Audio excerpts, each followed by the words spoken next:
بسم اللہ الرحمن الرحیم۔ السلام علیکم ورحمۃ اللہ وبرکاتہ۔ ایک زناکار نوجوان کا قصہ۔ ایک نوجوان تھا جو ایک رات میں کئی لڑکیوں سے گناہ کیا کرتا تھا۔ اس کا معمول تھا کہ روزانہ شام کو ہر گناہ کتاب میں لکھ لیا کرتا کہ آج کے دن اس نے کون سی غلطی کی، آج کے دن میں اس نے کون سی خطا کی، آج کے دن میں اس نے کتنی لڑکیوں کی عزت لوٹی، آج کے دن میں کتنوں سے زنا کیا اور کتنے لوگوں کا حق مارا۔ وہ جو 24 گھنٹوں کے گناہ ہوتے شام کو اپنی ڈائری میں لکھتا۔ ایک رات وہ اپنے معمول کے مطابق اپنے کالے کرتوت اپنی ڈائری میں لکھ رہا تھا کہ دروازے پر کسی نے دستک دی۔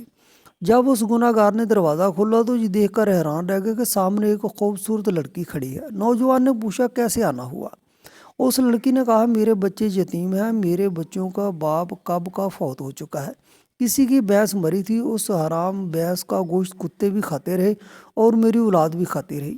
3 دن تو ہم نے وہ حرام کا گوشت کھایا، اب وہ گوشت بھی کتے کھا کے بھینس بھی ختم ہو گئی، اب میرے بچے 3 دن کے بھوکے ہیں۔ خدا را تیرے دروازے پہ آئی ہوں، اللہ کے نام پر مجھے کچھ نہ کچھ کھانے کو مل جائے، میرے یتیم بچے دن بھر کے بھوکے ہیں اور رو رہے ہیں۔ اس نوجوان نے جب اس کا حسن دیکھا تو فریفتہ ہو بیٹھا اور کہا اندر آ جاؤ۔ جب یہ لڑکی گھر کے اندر آئی تو اس نوجوان نے پیچھے سے دروازہ بند کر کے کنڈی لگا لی۔ لڑکی سمجھ گئی کہ اس بدنیت کی نیت خراب ہو گئی۔ اب اس نوجوان نے کہا لڑکی میں تیری ہر ضرورت پوری کرنے کو تیار ہوں، تجھے کھانا پیسے راشن دینے کو تیار ہوں، لیکن میری ایک شرط ہے اور وہ شرط یہ ہے کہ میری خواہش پوری کرنی پڑے گی۔ یہ کہتے ہی اس نوجوان نے لڑکی کو اپنی طرف کھینچا تو اس لڑکی کی ایک چیخ نکلی اور زور سے پکارا، اے مصیبتوں کو دور کرنے والے رب، مجھے اس ذلیل انسان سے بچا لے۔ اے بلاؤں کو دور کرنے والے رب، مجھے اس ذلیل انسان سے بچا لے۔ اے میری عزت کی محافظ میرے رب، میری عزت کو بچا لے۔ اس لڑکی نے کہا اے نوجوان نادان، تو مجھے موت سے غافل نظر آ رہا ہے، کیا تو نہیں جانتا ہے کہ تجھ سے بہت بڑے بڑے طاقتوروں کو موت نے نیلام گاٹے میں اتار دیا ہے، ان کو سوائے کفن کے کچھ بھی نصیب نہیں ہوا، جو انہوں نے بڑے بڑے گھر آباد کیے تھے وہ خالی کے خالی رہ گئے۔ اے نادان، یہ حشر صرف انہی کا نہیں ہوا، وہ دن آنے والا ہے، تیرا بھی یہی حشر ہونے والا ہے۔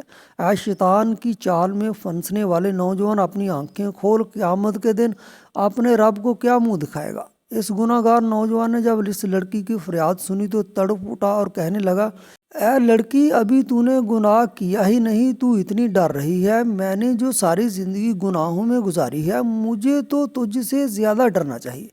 بس یہ کہتے ہی اس کے دل میں رحم آیا، اس لڑکی پہ ترس آیا اور اسے چھوڑ دیا۔ کھانے پینے کا سامان دیا اور رخصت کرتے ہوئے کہا اپنے یتیم بچوں سے کہنا کہ میرے حق میں دعا کریں، آج سے میں پکی توبہ کر رہا ہوں، دعا کرنا اللہ میری توبہ قبول فرمائے۔ اس لڑکی نے جاتے ہوئے نوجوان کو 3 دعائیں دی، کہا اے نوجوان، اللہ تیرے تمام گناہوں کو مٹا دے، اللہ تیرے ساتھ صلح کر لے، اور جب تو مرے تو اللہ کا ہو کے مرے۔ یہ 3 دعائیں دیتے ہوئے وہ لڑکی وہاں سے چلی گئی۔ جب وہ چلی گئی تو نوجوان نے دوبارہ گناہوں والی ڈائری کھول لی، ابھی جو میں نے گناہ کیا ہے وہ بھی لکھ ڈالوں۔ جیسے ہی اس نے ڈائری کا پہلا صفحہ کھولا تو اس کے اوپر کچھ بھی نہیں لکھا ہوا تھا، تمام کے تمام گناہ مٹ گئے تھے۔ نوجوان نے تمام صفحے چھان مارے، ہر ایک صفحہ چھان مارا، پچھلے سارے کے سارے گناہ مٹ گئے تھے، سارے صفحے سفید نظر آ رہے تھے۔ غائب سے آواز آئی، اے نوجوان، اللہ نے ایک عورت کے ہاتھوں تیرے ساتھ صلح کر لی، ایک تو اللہ نے تجھے توبہ کرنے کی توفیق دی ہے، دوسری دعا اللہ نے تیرے ساتھ صلح کی ہے، اور تیسری دعا جب تو مرے گا تو اللہ کا ہو کے مرے گا۔ لکھنے والے کہتے ہیں یہ نوجوان مرا تو اللہ کا ولی بن کر مرا تھا، ساری عمر نمازیں پڑھنے میں گزار دی، ساری عمر قرآن پڑھنے میں گزار دی، اور ساری زندگی اللہ اللہ کرنے میں گزار دی۔ اللہ کو اس طرح راضی کیا کہ جب مرا تھا تو اللہ کا ولی بن کر مرا تھا۔ اللہ ہمیں بھی ان تینوں کی توفیق عطا فرمائے، آمین۔